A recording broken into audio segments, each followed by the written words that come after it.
20h45, heure Alger. Madame, Monsieur, vous êtes sur RAL 24 News. Bienvenue dans ce point de l'actualité africaine. Et on entame donc cette édition avec le message du président algérien lors de l'ouverture des travaux du 32e sommet de la Ligue arabe à Jeddah. Abdelmajid Tebboune est revenu sur un certain nombre de dossiers d'intérêt régional, notamment concernant le dossier soudanais. Le discours a été prononcé en son nom par le Premier ministre Ayman Ben Abdelrahman. On l'écoute.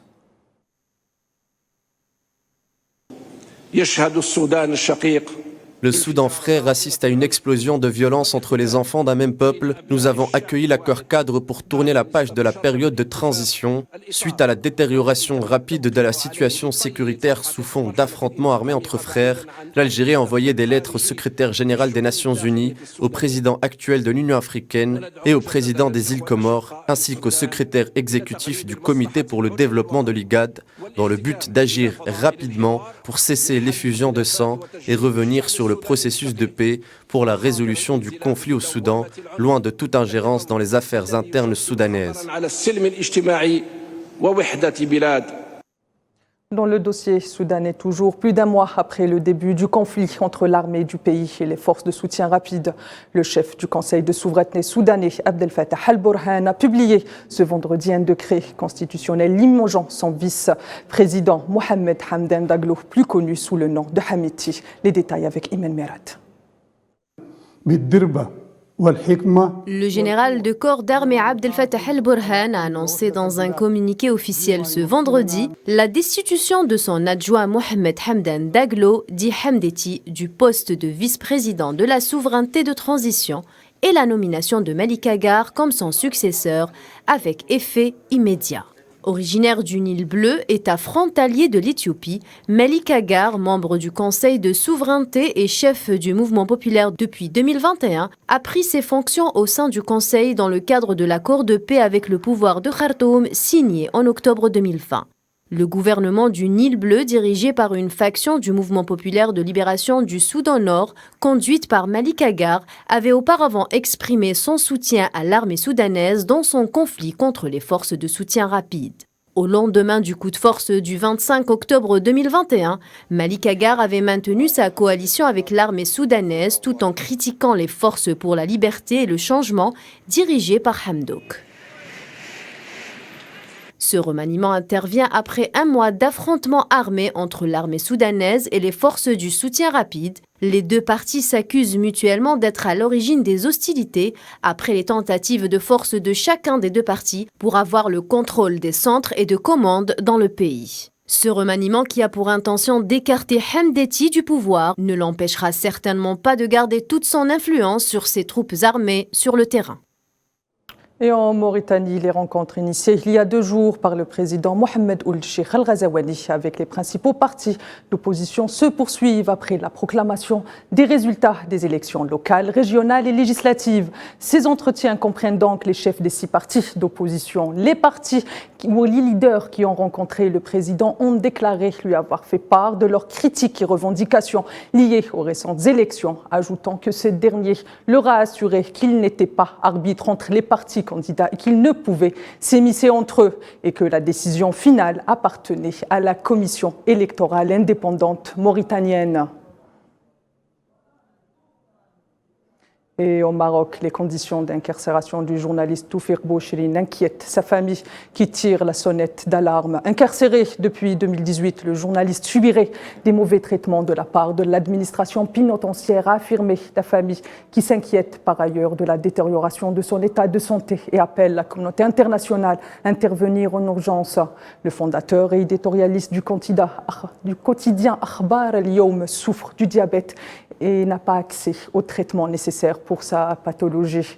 Par ailleurs, l'ONG Amnesty International a récemment accusé l'administration pénitentiaire du Royaume de priver du droit de lire et d'écrire des défenseurs du droit humain et des journalistes emprisonnés, dont Toufir Bouchirine, Omar Radi ou encore Souleymane Ressouni.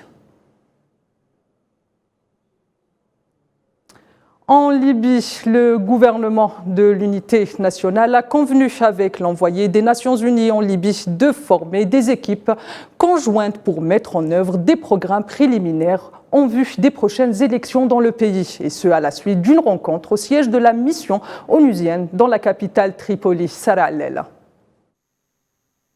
C'est doucement mais sûrement que la Libye semble se diriger vers un double scrutin présidentiel et législatif. C'est du moins ce que laisse présager la rencontre entre le représentant spécial du secrétaire général et chef de la mission d'appui des Nations Unies dans le pays, Abdoulaye Bathily, avec les ministres de l'unité nationale. Les deux parties se sont accordées sur la formation d'équipes exécutives conjointes pour ouvrir la voie au prochain scrutin.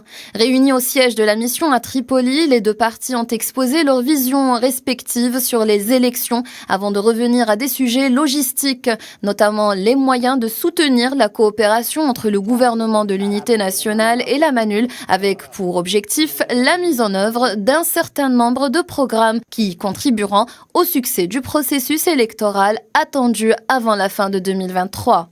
La tenue d'élections est pour bon nombre d'observateurs la solution la plus sûre pour une sortie de crise pacifique et en finir avec l'imbroglio qui mine le pays par un processus libo-libyen. Depuis février dernier, le chef de la MANUL a déployé devant le Conseil de sécurité une feuille de route avec pour objectif la tenue d'élections présidentielles et législatives en 2023. Il a d'ailleurs fustigé les rivalités des acteurs politiques libyens, en particulier depuis le report s'inédié des élections de décembre 2021. Il est à noter que depuis l'opération Hartmann en 2011, qui a conduit à la chute de feu Muammar Kadhafi, le pays est déstabilisé. Les rivalités entre l'Est et l'Ouest du pays ont été exacerbées par les enjeux géopolitiques régionaux et internationaux.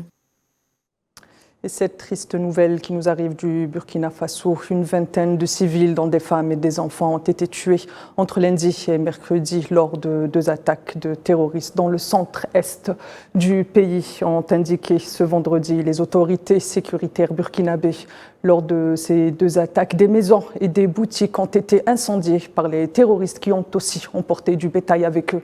La province du Kolpelgo, où se sont déroulées ces 2 attaques, est soumise au couvre-feu depuis plusieurs mois déjà et la cible d'attaques récurrentes malgré des opérations terroristes menées par l'armée du pays. Mi-avril, au moins 24 personnes, dont 20 volontaires pour la défense de la patrie, avaient été tuées lors de 2 attaques terroristes dans la même région.